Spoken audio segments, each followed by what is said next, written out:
ಚಿನ್ನಸ್ವಾಮಿ ಕ್ರೀಡಾಂಗಣ ಕಾಲ್ತುಳಿತದಿಂದ ಎಚ್ಚೆತ್ತುಕೊಂಡ ಸರ್ಕಾರವು ಬೆಂಗಳೂರಿನಲ್ಲಿ ಮತ್ತೊಂದು ಹೊಸ ಸ್ಟೇಡಿಯಂ ನಿರ್ಮಾಣಕ್ಕೆ ಮುಂದಾಗಿದೆ. ಹೌದು, ಈಗಾಗಲೇ ಅದಕ್ಕಾಗಿ 50 ಎಕರೆ ಜಾಗ ಗುರುತಿಸಲಾಗಿದೆ. ಈ ಬಗ್ಗೆ ಡಿಸಿಎಂ ಬೆಂಗಳೂರು ಅಭಿವೃದ್ಧಿ ಸಚಿವ ಡಿಕೆ ಶಿವಕುಮಾರ್ ಮಾಹಿತಿ ಹಂಚಿಕೊಂಡಿದ್ದಾರೆ. ನಗರದಲ್ಲಿ ಏನೂ ಕೊರತೆಯಾಗದಂತೆ ಯೋಜನೆ ರೂಪಿಸಲಾಗುತ್ತಿದೆ. 60,000 ಪ್ರೇಕ್ಷಕರು ಕುಳಿತುಕೊಳ್ಳುವಂತಹ ನೂತನ ಸ್ಟೇಡಿಯಂ ನಿರ್ಮಾಣ ಮಾಡಲಾಗುವುದು. ಇದಕ್ಕಾಗಿ 50 ಎಕರೆ ಜಾಗ ಗುರುತಿಸಲಾಗಿದೆ ಎಂದು ತಿಳಿಸಿದ್ದಾರೆ.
ಬೆಂಗಳೂರು ಬಗ್ಗೆ ಬಹಳ ಕೀರ್ತಿ. ಇವತ್ತು ನಾವೆಲ್ಲ ಈ ನಗರದ ಅಭಿವೃದ್ಧಿಯ ಸ್ಫೂರ್ತಿಯನ್ನು ಕೂಡ ನಾವೆಲ್ಲ ಗಮನಿಸಿದ್ದೇವೆ. ಇವತ್ತು ನಾವು ವಿಶೇಷವಾಗಿ ಕೃಷ್ಣ ಬೈರೇಗೌಡರ ಮುಖಂಡತ್ವದಲ್ಲಿ ಇವತ್ತು ನಾವೆಲ್ಲ ಅಭಿನಂದನೆಗೆ 3 ಜನನ ಆಯ್ಕೆ ಮಾಡಿದೋ. ಆಗ ನಾನು ಒಂದೇ ಸಲಹೆ ಕೊಟ್ಟಿದ್ದು ಏನಪ್ಪ ಅಂದರೆ, ಅಂತಾರಾಷ್ಟ್ರೀಯ ವಿಮಾನ ನಿಲ್ದಾಣದವ್ರಿಗೆ ಒಂದು ಅವಕಾಶ ಮಾಡಿಕೊಡ್ಬೇಕು ಸಂಘ ಸಂಸ್ಥೆಗೆ ಅಂತೇಳಿ. ಸೊ ಅದನ್ನು ಅವರು ಒಪ್ಪಿದ್ರು. ಅದಾದಮೇಲೆ ಇನ್ನು 2 ಕೂಡ ಅವ್ರು ಆಯ್ಕೆ ಮಾಡಿ ಆ ಸಮಿತಿಯವರು ಇದನ್ನು ಮಾಡಿದ್ರು. ಯಾಕೆಂದರೆ ನಮ್ಮ ನಿಲ್ದಾಣ ಕೆಂಪೇಗೌಡ ಹೆಸರಿನಲ್ಲಿರುವಂಥ ವಿಮಾನ ನಿಲ್ದಾಣ ವಿಶ್ವದ ಯಾವ ನಿಲ್ದಾಣಕ್ಕೂ ಕೂಡ, ವಿಮಾನ ನಿಲ್ದಾಣಕ್ಕೂ ಕೂಡ ಕಡಿಮೆ ಇಲ್ಲ. ಒಂದು ದೊಡ್ಡ ಅಂತಾರಾಷ್ಟ್ರೀಯ ವಿಮಾನ ನಿಲ್ದಾಣ ಕೆಂಪೇಗೌಡರ ಹೆಸರಿನಲ್ಲಿ ಇವತ್ತು ನಾವು ಸ್ಥಾಪನೆ ಮಾಡಿ ಉಳಿಸ್ಕೊಂಡಿದ್ದೀವಲ್ಲ.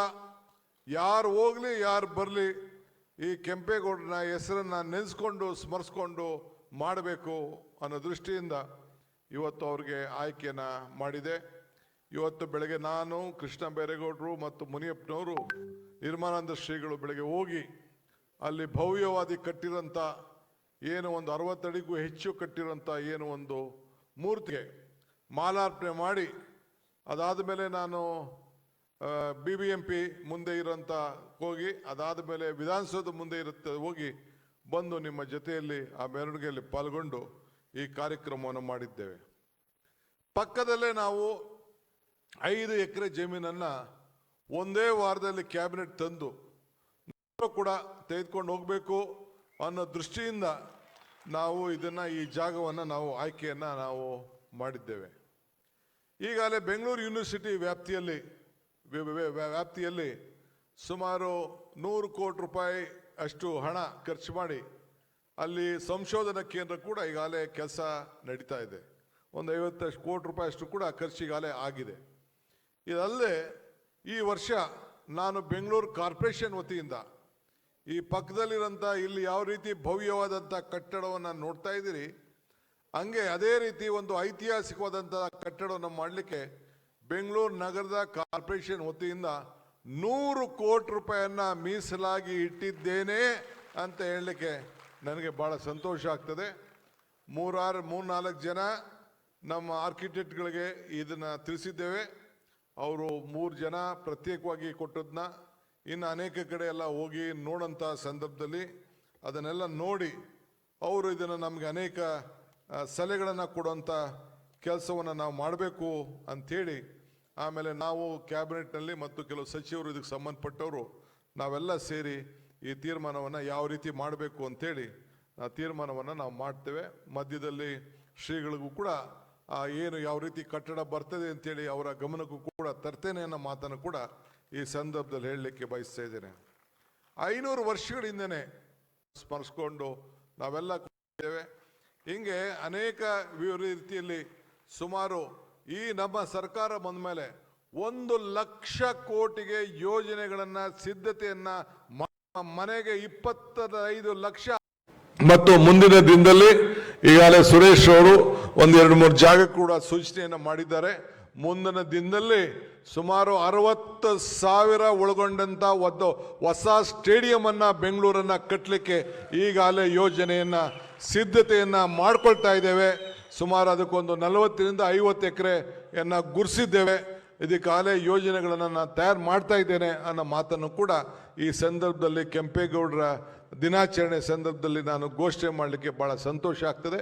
ಆಮೇಲೆ ನಾವೆಲ್ಲ ಭಾಳ ತಾಳ್ಮೆಯಿಂದ, ಇನ್ನು ಕೆಲವು ಮಂತ್ರಿಗಳು ಮಾತಾಡ್ತಾರೆ, ಶ್ರೀಗಳು ಮಾತಾಡ್ತಾರೆ, ಅವರ ಮಾತುಗಳನ್ನು ಭಾಳ ಸಂತೋಷದಿಂದ ನಾವು ಕೇಳೋಣ.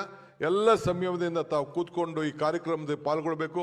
ವಿಶೇಷವಾಗಿ ನಾನು ನಮ್ಮ ಮೈಸೂರು ಸುತ್ತೂರಿನ ಶ್ರೀಗಳಿಗೆ ನಾನು ಬಾಬು ಜಗಜೀವನ್ ರಾಮ್ ಭವನದಲ್ಲಿ ಹಮ್ಮಿಕೊಂಡಿದ್ದ ನಾಡಪ್ರಭು ಕೆಂಪೇಗೌಡರ 516ನೇ ಜಯಂತಿಯ ಅಂಗವಾಗಿ ನಡೆದ ನೂತನ ಕೆಂಪೇಗೌಡ ಭವನ ಭೂಮಿ ಪೂಜೆ ಹಾಗೂ ಕೆಂಪೇಗೌಡರ ಅಂತಾರಾಷ್ಟ್ರೀಯ ಪ್ರಶಸ್ತಿ ವಿತರಣಾ ಕಾರ್ಯಕ್ರಮದಲ್ಲಿ ಡಿಸಿಎಂ ಡಿಕೆ ಶಿವಕುಮಾರ್ ಅವರು ಕ್ರೀಡಾಂಗಣ ನಿರ್ಮಾಣದ ವಿಚಾರವನ್ನ ಘೋಷಣೆ ಮಾಡಿದರು.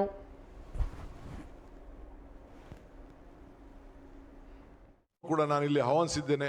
ಮುಂದಿನ ಎಲ್ಲ ವರ್ಷಗಳಲ್ಲೂ ಕೂಡ ತಾವು ಕೂಡ ಇದಕ್ಕೆ ಪಾತ್ರರಾಗಬೇಕು. ಈ ಕೆಂಪೇಗೌಡ ಜಯಂತಿ ಹಬ್ಬದ ಸಂದರ್ಭದಲ್ಲಿ ತಾವೆಲ್ಲ ಬರಬೇಕು ಅಂತೇಳಿ ತಮ್ಮೆಲ್ಲರ ಪರವಾಗಿ ಮತ್ತೆ ನಾನು ಅವ್ರಿಗೆ ಪ್ರಾರ್ಥನೆ